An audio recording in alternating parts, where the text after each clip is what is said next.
Imaginez un groupe de 62 soldats entourés par 2000 ennemis. C'est le 30 avril 1863. La bataille de Cameron devient une légende. Cette bataille se déroule au village de Camarón de Tereda au Mexique. Les légionnaires français sont assiégés. Ils résistent à des assauts externes pendant une journée entière. Le capitaine Jean d'Anjou commande courageusement ses hommes. À 18 h, ils sont à court de munitions. Les 3 derniers légionnaires se préparent à charger à la baïonnette. Ils se rendent, mais avec des conditions de dignité. Chaque année, cette date est commémorée par toutes les unités de la Légion étrangère. C'est un symbole de bravoure et de sacrifice. Revenons un peu en arrière. En 1863, le corps expéditionnaire français assiège Puebla. Le régiment étranger escorte des convois entre Veracruz et Puebla. C'est un chemin semé d'embûches. Le 29 avril, un convoi part de Veracruz. Il transporte des vivres, médicaments et munitions vitales. Le colonel Jeanne Ingros anticipe une attaque. Il ordonne à une compagnie de faire reconnaissance des lieux. Malheureusement, la compagnie n'a pas d'officier valide. La fièvre jaune a décimé leurs rangs. Le capitaine d'Anjou décide alors de prendre les choses en main. En route, ils aperçoivent les Mexicains. Malgré une première confrontation, les légionnaires se replient dans l'hacienda. Là, ils barricadent l'entrée. La chaleur et la soif se font rapidement sentir. Les Mexicains donnent l'assaut. Les légionnaires résistent héroïquement. Ils sont soutenus par des volets de feu précis. Mais leur nombre diminue jour après jour. À midi, le capitaine d'Anjou est touché. Jean Villain reprend le commandement. Quelques heures plus tard, il est aussi blessé. Clément Maudet devient alors leur leader. À 17 h, seulement 12 hommes sont encore debout. Ils sont épuisés, affamés et assoiffés. En dépit de cela, ils reçoivent des ordres de se battre jusqu'au bout. Les légionnaires chargent à la baïonnette, faisant preuve d'un courage inégalé. Après tant d'efforts, ces hommes sont capturés. Leur bravoure impressionne même leurs adversaires. Les survivants sont respectés. Un colonel mexicain s'exclame : « Ces hommes ne sont pas des hommes, ce sont des démons ». À leur retour, un héros, le tambour Casimir Lai, survit. Il raconte l'histoire de ce combat. Ce récit devient le premier compte rendu de la bataille. Le régiment étranger reçoit des honneurs. Le nom « Cameron » est inscrit sur leur drapeau. Les héros d'Anjou, Villain et Maudet sont célébrés. Un monument est inauguré en 1892, un hommage à ces hommes. Chaque année, les militaires mexicains honorent leur mémoire en silence. La tradition du « serment de Cameron » perdure. Elle rappelle la détermination légendaire des légionnaires. Chaque 30 avril, leur mémoire est honorée. Cet acte de bravoure est un symbole puissant de l'esprit de sacrifice. Vous découvrirez la légende de Cameron dans des films, des livres et même des bandes dessinées. Astérisque la bataille de Colvézi, opération Bonite astérisque imaginez une ville sous le marteau de la violence. Colvézi, en mai 1978, est prise par des rebelles katangais. Cette ville minière, avec 100 000 habitants, est au cœur d'une crise. Des milliers de civils, dont des Européens, sont pris en otage après des massacres tragiques. Le président zaïrois Mobutu appelle à l'aide. La France, la Belgique et le Maroc s'engagent. C'est le début de l'opération Bonite. Cette opération a pour but de sauver les otages et rétablir l'ordre. Mais la situation est complexe. Les rebelles, équipés et déterminés, menacent chaque jour davantage. Une alerte est donnée.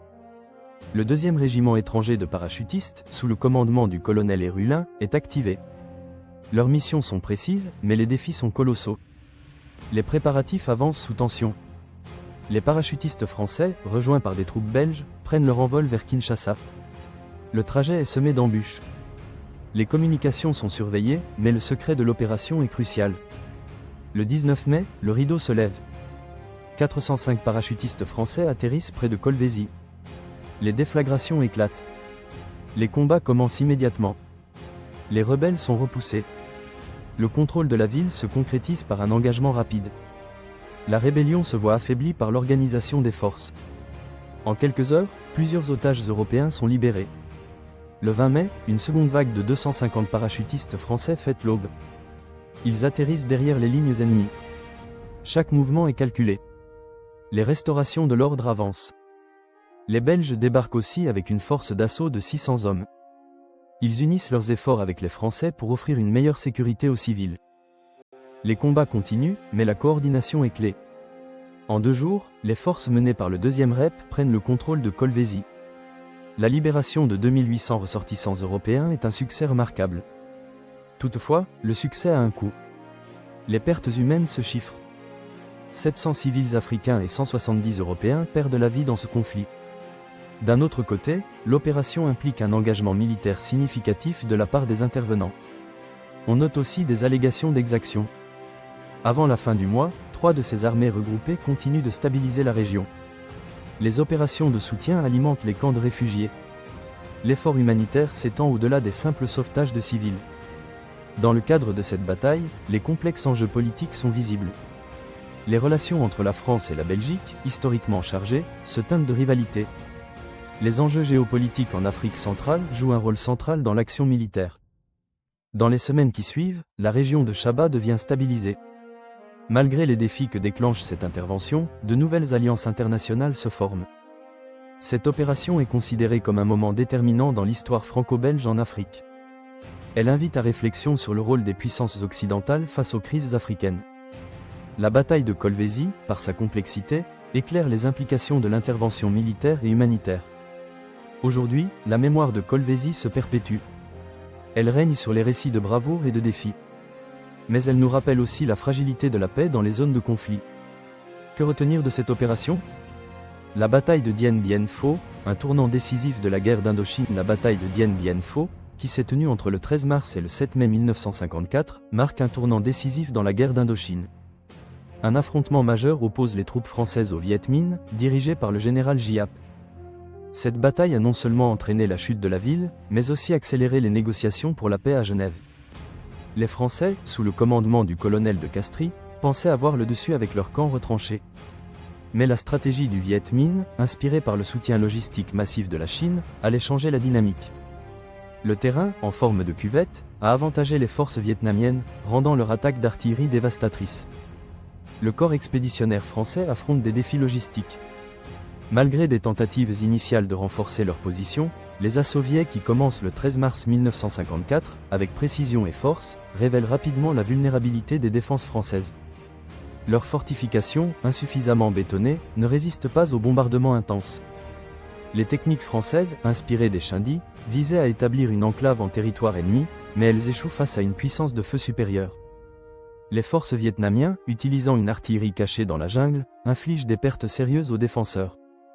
Dès le début, le Viet Minh, armé de canons et soutenu par la Chine, s'illustre par ses tactiques de siège.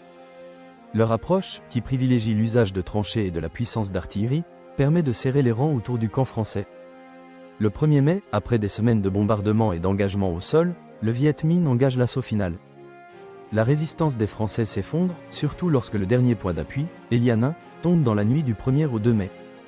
Le 7 mai, la bataille se termine par la victoire du Viet Minh. Le nombre total de soldats capturés atteint 11 721, mais beaucoup disparurent ou moururent en captivité.